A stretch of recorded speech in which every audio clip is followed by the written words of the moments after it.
Pull my heart out of my chest, train my mind so I forget. Sink your teeth into my bones, dig me out, then fill the hole. Tear me apart, tear me apart, watch it burn. Tear me apart, tear me apart, watch it burn.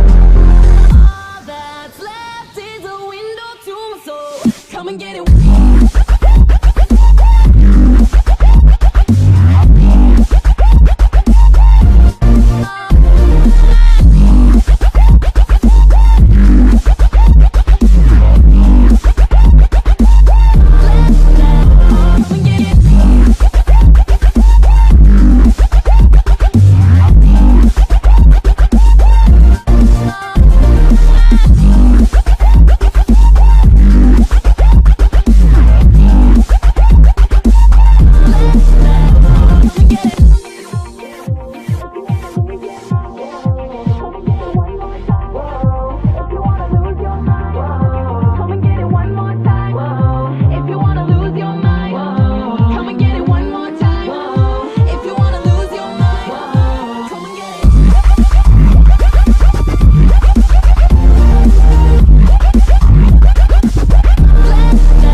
They asked him his reaction. He said, "I'm glad I win." Suddenly there was this guy who was not only articulate, but almost poetic, and with a great deal of braggadocio to boot. I am the man this poem is about, the next champ of the world, there isn't a doubt. If he told funny poems, it would be one thing. But he tells funny poems and tells you how great he is to have written them and how great a fighter he is, and he's the greatest of all time. That rubs some people the wrong way. He was the best at everything. He was the most beautiful, and he hadn't really proven himself yet, so people are looking at him like, who does he think he is? But the example of a proud, confident black man appeals to a young generation who admire the fact that Clay isn't afraid to represent. To African Americans, he was a source of pride in that he took great delight in who he was and in broadcasting it to everyone. Just to say that you love yourself and to have self-pride showed people that they can do the same. He made me feel proud to, to be a black man. He just represented a symbol of strength to me. I'm going to make boxing popular again. Me with my beautiful, colorful personality. 21-year-old Clay is eager to prove he's more than a pretty face. Now a top heavyweight contender, he campaigns to fight the reigning champ, Sonny Liston. He went after Sonny with a vengeance. I want that bear. And what's going to happen to him? Bear. What's going to happen to him? He might be great, but he'll fall in 8. He's driving a bus onto Sonny's lawn, and he's yelling, "I want the bear. Get the bear out here. Come on, bear." It was starting to get under Sonny's skin. Big ugly bear, I'm tired of hearing Liston. Everywhere I go, they're talking about Liston. I can't wait for him, and he's going to fall in 8. He really tormented Liston. And finally Liston said, "Yeah, I'll fight him. It'll be easy money." Everybody believed that Liston would annihilate this guy because he was all talk. If Sonny Liston whoops me, I'll kiss his feet in the rain. With a record of 36-1, Liston is a fearsome champion, a former mob enforcer with ties to organized crime. He's frightening. Sonny was a guy who was meant to hurt people. Sonny Liston was Godzilla. Sonny Liston was going to reign for 1,000 years. Adding to the foreboding sense of drama was the presence of members of the controversial Nation of Islam. Nation of Islam was an isolationist group. Elijah Muhammad wanted his own nation inside the United States. So it was scary. For the past few years, Clay has been studying the tenets of the Nation of Islam, as espoused by its leader Elijah Muhammad, who preaches that white people are devils created by an evil scientist. But Clay is drawn to the basic message of black empowerment. It made him understand and promote, what is your history? What is your African history? Who are you? What is your name? Why do you have that name? I'd never heard anything like I heard going to the meetings with Ali about you are somebody, a black man got as much right to live as any other man. For the first time in my life, as a grown man who had been a star, had sold millions of records, you start to feel like you are somebody. I can understand how he got hooked. Clay is inspired by the nation's assertion of black pride, but the presence in his camp of the Nation of Islam's controversial Malcolm X threatens the Liston fight. Malcolm X, I want to talk with you briefly about your affiliation with Cassius. How long have you known him? About 3 years. Just months before, Malcolm X caused an uproar by suggesting that President Kennedy's assassination was a case of, quote, the chickens coming home to roost. You did not say that you were glad the president was killed. No, that's what the press said. The promoter fears that negative publicity will kill ticket sales, so Clay's camp gets Malcolm to leave Miami until the day of the fight. February 25, 1964. Boxing experts and fans agree that Liston will clobber the Louisville Lip. They thought, well, even if it's going to be fast, it's going to be really ugly and bloody. Just what we fight fans want. It was fast and it was bloody, but it was not what most fight fans expected. The challenger from Louisville, Kentucky, Cassius Clay. When the two men entered the ring, we suddenly realized that David was bigger than Goliath. Another jarring right hand that time, folks. Another one. Sonny wobbles. Sonny wobbles. Cassius has him hurt. Clay dominates Liston from the bell, dancing around the slower champion and opening a cut under his left eye. After 7 punishing rounds, Liston claims an injured shoulder and won't come out for round 8, making Cassius Clay the new heavyweight champ. I don't have a mark on my face, and I upset Sonny Liston, and I just turned 22 years old. I must be the greatest. I told the world. There were a number of people who immediately said, oh, the fix was in. Sonny Liston quit against Cassius Clay. He was just getting beaten up. He didn't like it. He was a bully and he couldn't take it. After his stunning upset of Liston, Clay holds a press conference that would only amplify the shock factor. Somebody said, are you a card-carrying member of the black Muslims? And he blew up. Clay confirms that he's a member of the Nation of Islam. And he said, I don't have to be what you want me to be. I'm free to be who I want. This is about as revolutionary a statement as I've ever heard in sports. Now the heavyweight boxing champion, Cassius Clay, is free to be himself. No one could get their mind around the idea that this great kid from Louisville, raised by a Baptist mother, was suddenly announcing that he was a member of the Nation of Islam. A few weeks later, public opinion of the new heavyweight champ goes from bad to worse. Cassius Clay is a name no more, is that right? Yes, sir. It's Muhammad Ali. Muhammad means worthy of all praises, and Ali means most high in the Asian African language. This is the toughest guy on the planet. He turns his back on Christianity.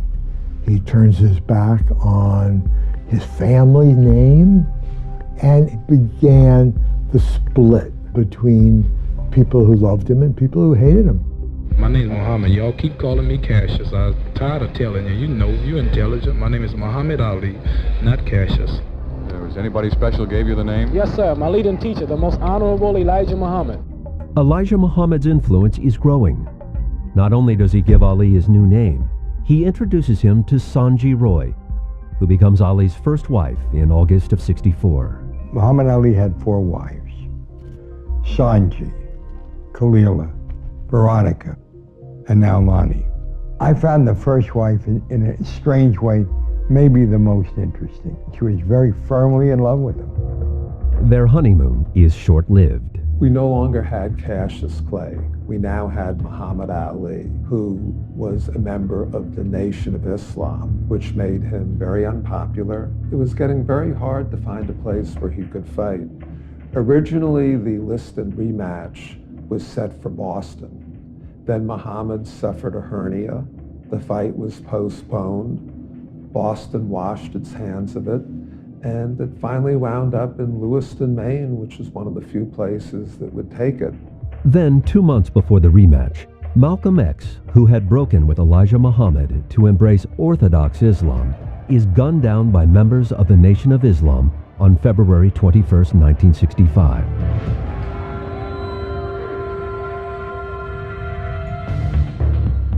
Muhammad Ali had broken from Malcolm and sided with Elijah Muhammad. So there was concern that Malcolm's followers might exact retribution against Ali. The rumor had been spread that there was a carload of gunmen coming up from New York to kill Muhammad Ali in the ring. Ali Liston, too, was a mess. It was a mess outside the ring, and it was a mess once the fight started.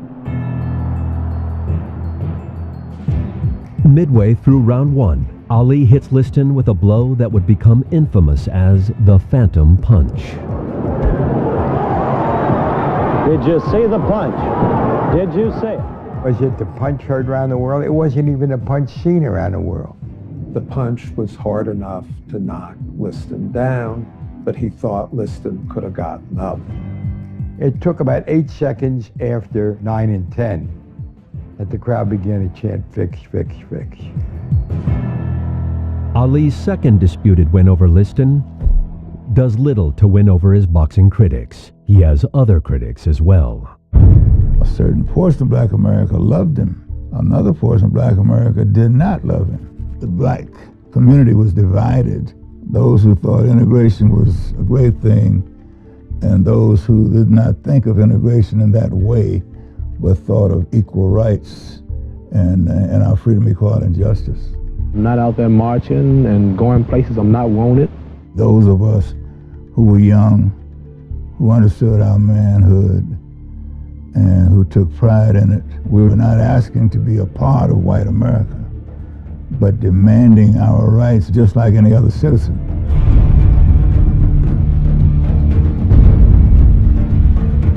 Ali's support of the Nation of Islam's separatist policy alienates many in the civil rights movement, including Floyd Patterson, who turns his November '65 bout with Ali into a social, political, and religious battle.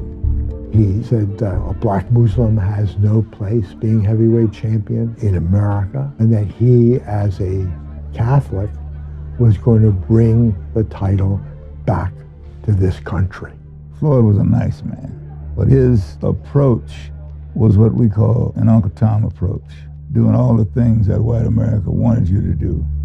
You ain't nothing but an Uncle Tom for white people. What's my name, Uncle Tom Negro? I'll jump on you now. What's my name? When Muhammad Ali got him in the ring, he became pretty cruel in his beating of Floyd. He was really giving him a lesson, talking to him, hitting him and talking to him. Ali would disable Patterson, then step back, admire his work, and then beat on him some more. Ali beats Patterson by technical knockout. 2 months later, he sues his wife Sanji for divorce. She'd lost favor with her husband's increasingly influential Muslim inner circle. They said it was because she wore makeup, she wore daring dresses. They didn't want her because they had already picked out Khalila, who was working in a Nation of Islam restaurant. His brief marriage now over, so is his 6-year contract with the Louisville sponsoring group. Herbert Muhammad becomes Ali's manager. Herbert Muhammad was the son of Elijah Muhammad, who Muhammad Ali counted as his spiritual father. Herbert was an extension of that. Herbert Muhammad joins with pro football superstar Jim Brown and lawyer Bob Arum to form their own boxing promotion company, Main Bout. What we said was, the heavyweight champion of the world is boxing, and we should control boxing. But Main Bout can't control the U.S. Draft Board. Ali was rejected for service in '64 when he failed the written test. But the Vietnam War is escalating in February of '66, and the Army has lowered its standards. Weeks before his bout with Ernie Terrell in Chicago, Ali is notified that Uncle Sam wants him. The fight was doing extraordinarily well when the U.S. government reclassified Muhammad Ali from 1Y and made him 1A, and a television reporter went to Ali, who was training in Miami, before anybody could reach him. I just don't understand yet how I can be reclassified as 1A without testing me in no way, just calling me like this, and I just don't understand it. In other words, you think they called you only because you're the heavyweight champion? And a Muslim, too. And that's when Ali said, I got nothing against the Viet Cong. They never called me the N-word. Everything hit the fan. Ali declares that if he's drafted, he won't fight in Vietnam. Ali put it in racial and religious terms that made him a hero to millions of people who thought that it was a bad war. When he basically said, I ain't going, a lot of us were kind of like, yeah, baby, I ain't going either. I'm just trying to figure out another way of doing it so that I don't have to go to jail in the process.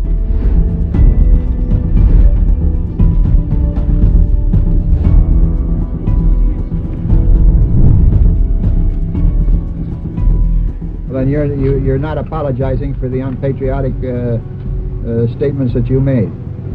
That'll be taken up with the government. Ali's unpopular stand causes Chicago politicians to scuttle the Terrell fight, leaving his management looking for another fight in a new venue. We wanted to fight in Pittsburgh, and they ruled it out there, and then they tried Maine, but they didn't want us in Maine. The growing controversy over his anti-draft stand makes Ali toxic in the U.S., forcing him to win his next 4 fights in Canada and Europe, where he's a bigger draw than ever. A point not lost on one Texas millionaire. I got a call from this real character, Judge Roy Hoffines, who owned the Astrodome in Houston, and he said, you bring that boy down here, nobody is going to tell him he can't fight here. Ali knocks out Cleveland Williams before a record-setting indoor crowd. Smelling another box office bonanza, New York hosts Ali's next victory over Ernie Terrell. Ali is now 28-0 in the ring and still 1A in the draft. In April of '67, he finally gets his draft notice and reports to the induction center in Houston to begin one of the longest, toughest fights of his life. Former world heavyweight champion Cassius Clay refused to take the oath of induction into the Army. The black Muslim fighter, who is also known as Muhammad Ali, was immediately stripped of his title by the World Boxing Association. When a guy says he's not going to fight for his country, that irritates a whole lot of people. He moved from the sports pages to the front pages. Within days, Ali is stripped of his license to box in all 50 states. 9 top Negro athletes meet with Cassius Clay to discuss his anti-draft stand. Jim Brown and Bill Russell organized a summit meeting in Cleveland. Clay's induction refusal cost him his title, and he faces a possible 5-year prison sentence. The Army was willing to make a deal. They were willing to guarantee that he would go on special services and he would be able to box.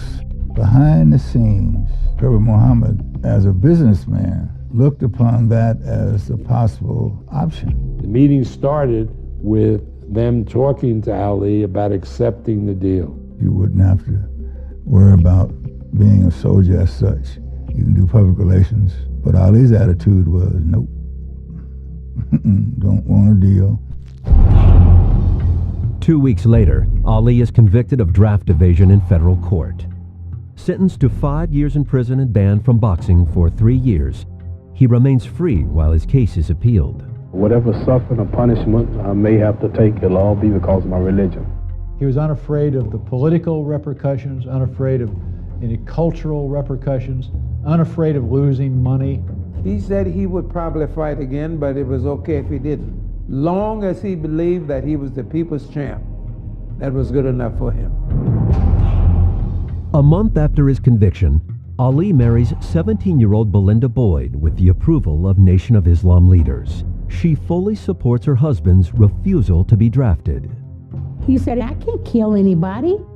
I just said, trust me, you'll be the greatest man ever lived if you don't go. Facing 5 years in prison and unable to fight while appealing his case, newlywed Ali needs to earn money, so he embarks on a college lecture tour. I would like to hear this from you, and I want the world and the cameras to hear it. Who's the heavyweight champion of the world?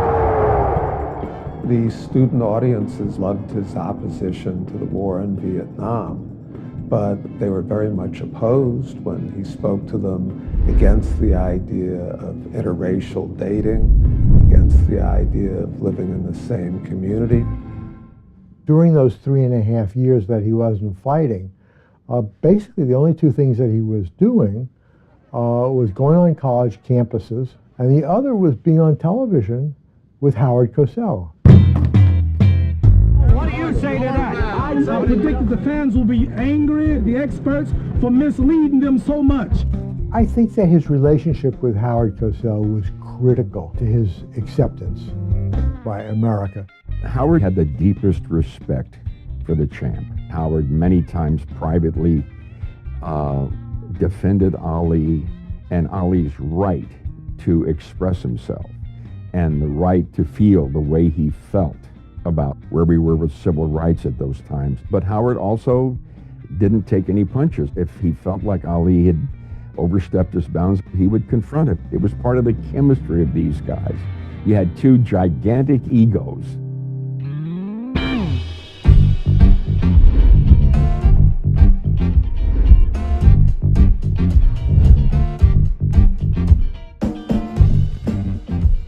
After 3.5 years in exile, Ali remains free as his appeals proceed in federal court. And while politics cost Ali his boxing license, politics provides a chance to fight again.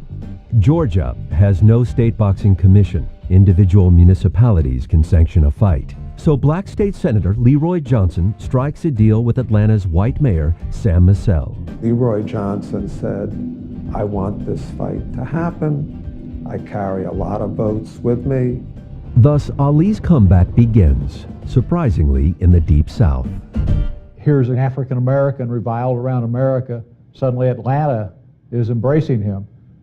He said, I got my license. I'm going to fight in Georgia. I'm going to fight in Georgia. I said, in Georgia? I said, down south? He said, yeah. I said, oh, Lord, we in trouble now. Ali returns to the ring on October 26, 1970.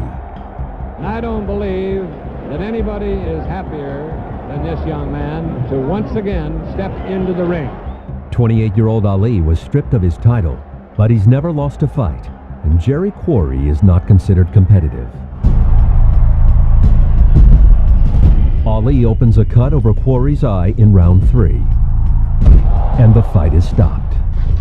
Inactivity is deadly for any fighter, and for Muhammad Ali to have come back and still display the incredible hand speed and fluidity that he showed was amazing.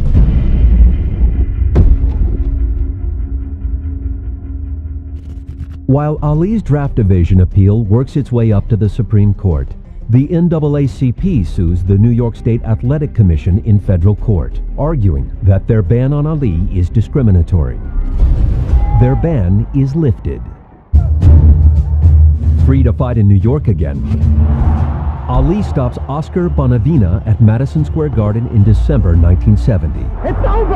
Ali is the knockout winner! Setting up a title shot against Joe Frazier for an unprecedented $5 million purse. Now we have a chance to see who the real champion of the world is. That was revolutionary, you know, $2.5 million apiece. Wow. Back then, that was a vast sum of money. Even Mickey Mantle was not making that much money. Well, let Joe Frazier talk all he wants. We got a few miles to straighten all this mess out.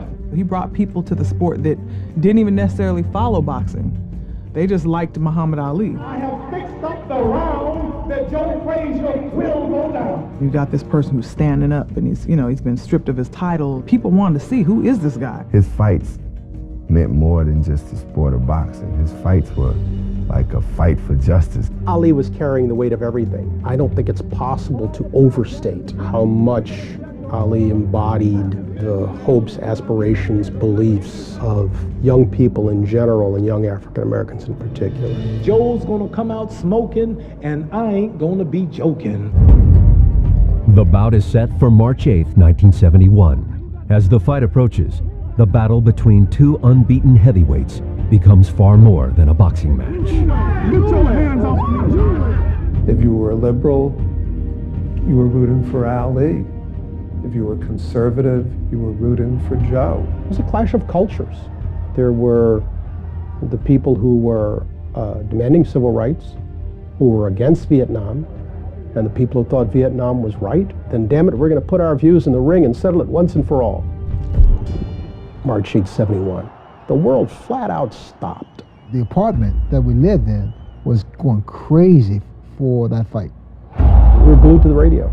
I can still see Ali leaning back over the ropes, saying, "No contest." Meanwhile, Frazier's pounding him, 20 times. Ali absorbed an enormous amount of punishment, gave out an enormous amount of punishment. Yeah, and when the 15th came and they said he'd been knocked down, it was like, this can't be. Ali gets quickly to his feet, but the damage is done. Ali suffers his first loss. It's Frazier by unanimous decision. This can't have happened. This is impossible. It was impossible not because we didn't believe Joe Frazier could beat Muhammad Ali. It was impossible because his beating him meant they were right. And they couldn't be right.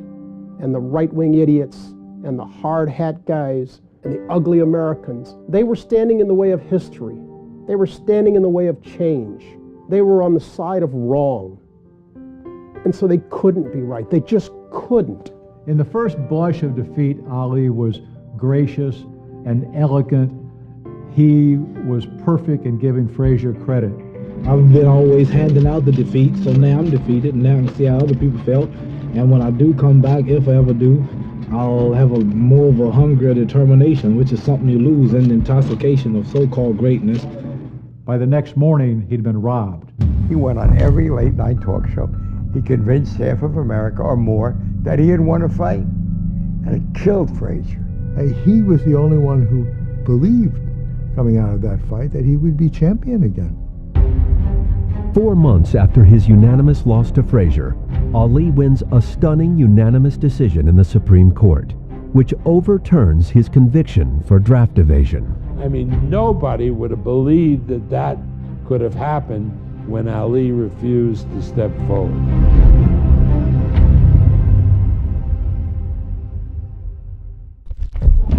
With prison no longer looming, Ali is free to renew his quest to reclaim the title that had been taken from him, a title now held by George Foreman. Ali's momentous match against Foreman is an event unlike anything boxing has ever seen.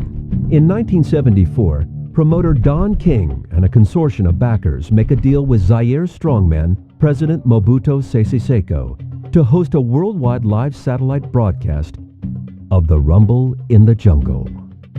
Ali basically showed that he could transcend the sport. He brought half of the media of the world to Kinshasa, Zaire. 10 long years after he first shook up the world, 32-year-old Ali is once again challenging a heavily favored champion. Foreman was the second coming of Sonny Liston. Remember, this wasn't an ordinary heavyweight. This was a guy who could knock down walls. Everybody felt that Ali was going to get hurt. This was this was a monster. I was so afraid that George Foreman was going to kill Ali. Both fighters train in Zaire for the bout on October 30th, but it's Ali who is embraced by throngs of African fans. It's unreal the amount of people, 10 to 15,000 people in the crowd following him, just shouting his name. Ali Boumaye. Ali, Boomaye. He'd say, stop the car, and he'd get out, and he'd, Boomaye, Boomaye. He just wanted to create a crowd. Pretty soon you couldn't even walk across the street.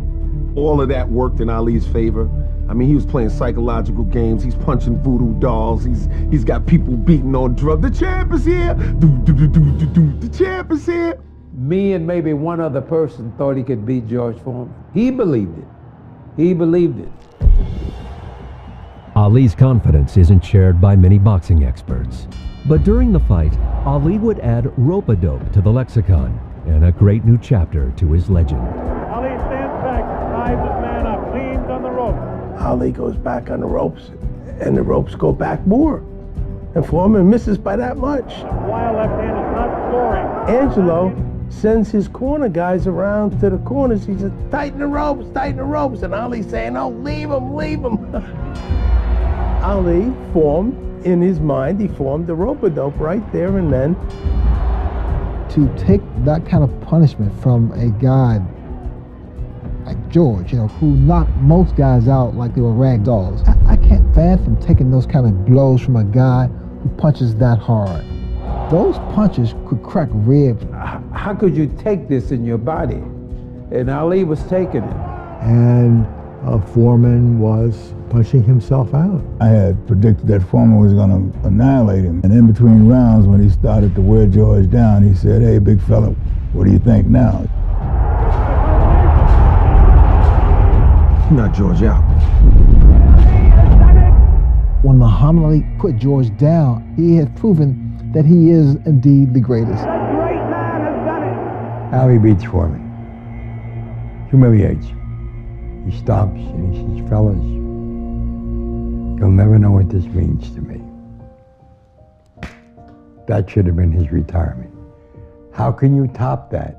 You went through the trials, your ups and your downs, your glory times. This is the time to retire. He had proven the point. You can't go any further once you prove the point. And there's something about the romance of athletics that is hard for people to give up. For him, every fight was another drama, another circus, and he loved every minute of it. All those available ladies, all this love and admiration. It's very hard to walk away from that.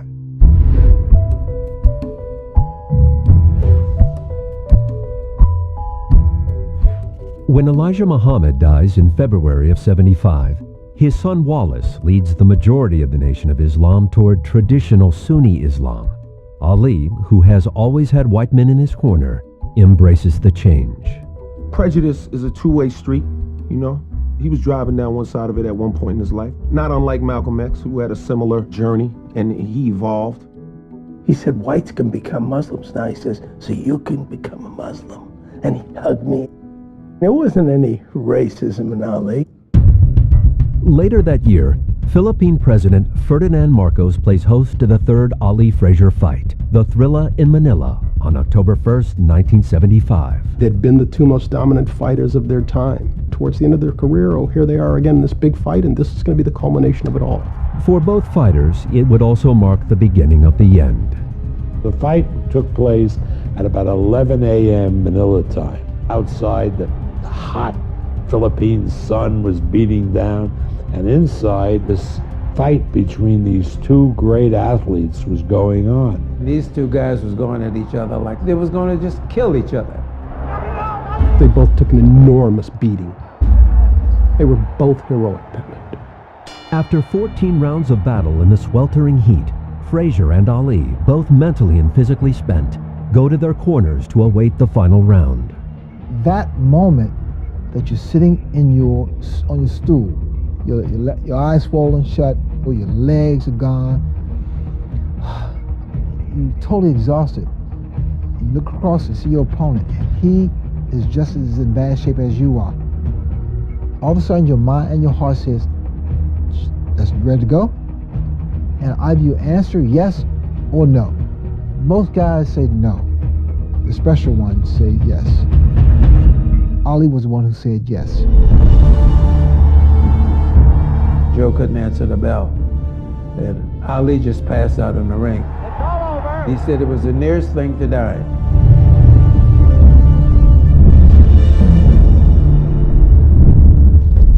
In the year after his punishing victory over Frazier, Ali defends his title 4 times, including a brutal 15-round win over Ken Norton.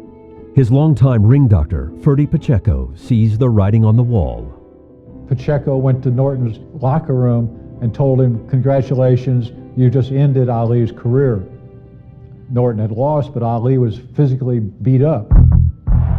The following year, his speed and skills diminished. Ali survives a 15-round slugfest with Ernie Shavers, Muhammad Ali, not down but hurt. the hardest-hitting heavyweight in boxing. Said that Ernie Shavers hit me so hard that my ancestors in Africa turned over in their graves. Which was a fabulous line, except the way that he said it was just the beginning of a slur in his speech.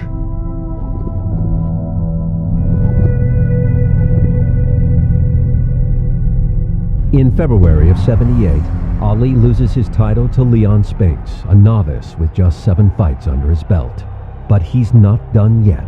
Fights Spinks again, beats him, regains the title, and then Don King gets Ali to fight Larry Holmes, and I was absolutely horrified. The Holmes bout is set for October 1980, a year after Ali's last fight against Spinks.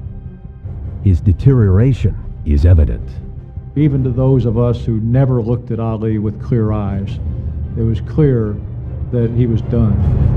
Holmes wins by TKO in the 11th round, the first time Ali has ever failed to go the distance. Whatever damage had been done to Ali in all of these 12, 15-round fights, all of that had come together to leave him a shell of what he once was.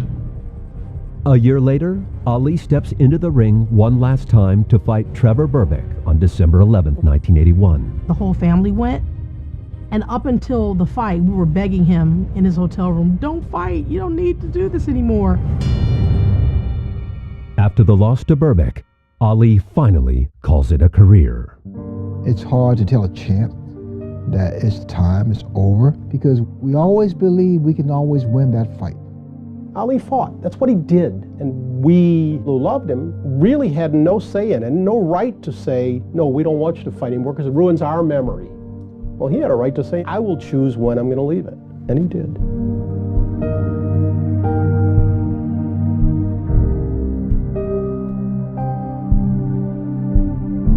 The first few years of retirement were hard for Ali. He was no longer in the spotlight as heavyweight champion of the world.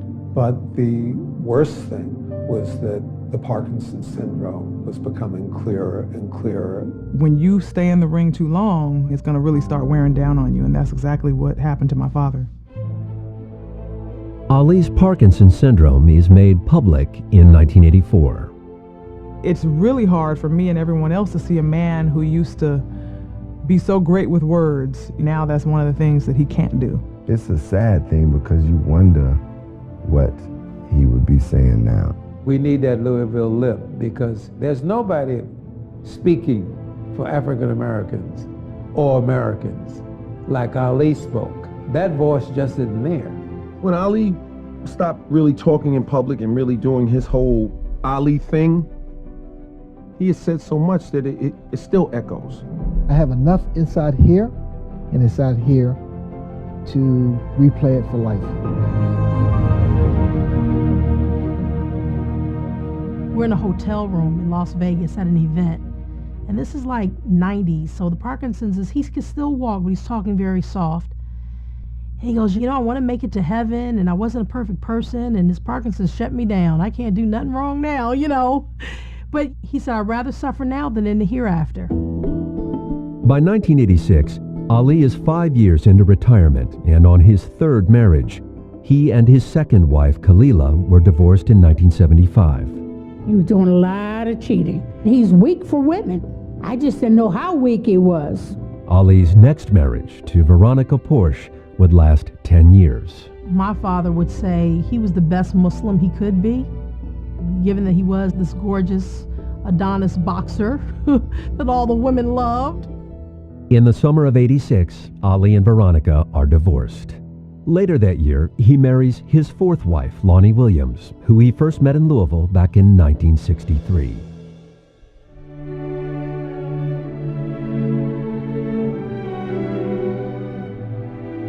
In 1996, Ali would make a memorable return to the global spotlight. We were thinking who would be an American Olympian who could light the cauldron that would mean the most to people watching around the globe. Ali was the guy who made the most sense. And it was not met with wide open endorsement. There were some people who said, well, you know, he was a draft dodger, wasn't he? Misher and Ali's longtime friend Howard Bingham work out a deal in which they agree to keep Ali's torch-lighting role a secret. Howard Bingham calls me. Dad's lighting the torch. Don't tell anyone.